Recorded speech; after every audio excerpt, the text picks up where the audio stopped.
Everything halted, with a sickening lurch. The music died. The bride and her brother seemed frozen in mid-stride. Hutch would have sworn the universe itself had stopped expanding. "This is all wrong," he went on miserably, but with his back straight and his head up.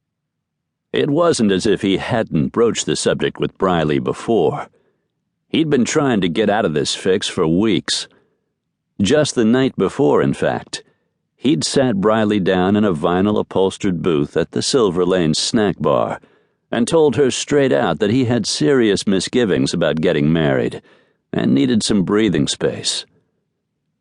Briley had cried, her mascara smudging, her nose reddening at the tip.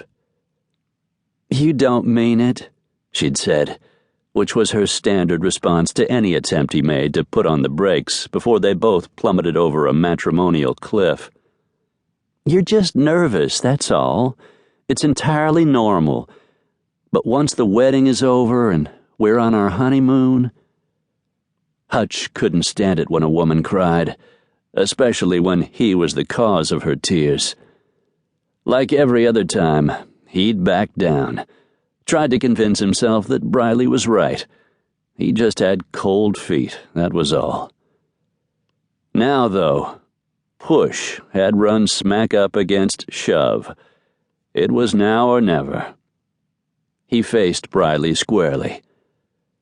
The universe unfroze itself like some big machine with rusted gears, and all hell broke loose. Briley threw down her bouquet, stomped on it once, whirled on one heel, and rushed out of the church. Walker flung a beleaguered and not entirely friendly look in Hutch's direction, then turned to go after his sister.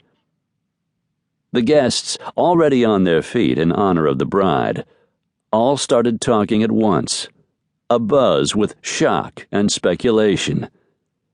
Things like this might happen in books or movies, but they didn't happen in Parable, Montana.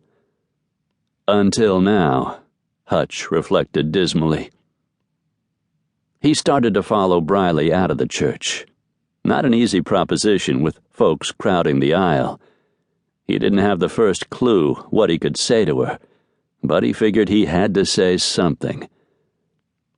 Before he'd taken 2 strides, though, Slade and Boone closed in on him from either side, each taking a firm grip on one of his arms. "Let her go," Boone said quietly. "There's nothing you can do," Slade confirmed. With that, they hustled him quickly out of the main chapel and into the small side room where the choir robes, hymnals, and communion gear were stored. Hutch wondered if a lynch mob was forming back there in the sanctuary. "You picked a fine time to change your mind about getting married," Boone remarked, but his tone was light and his eyes twinkled with something that looked a lot like relief. Hutch unfastened his fancy tie and shoved it into one coat pocket. Then he opened his collar halfway to his breastbone and sucked in a breath. "I tried to tell her," he muttered. He knew it sounded lame, but the truth was the truth. Although he and Slade shared a father, they had been at bloody-knuckled odds most of their lives.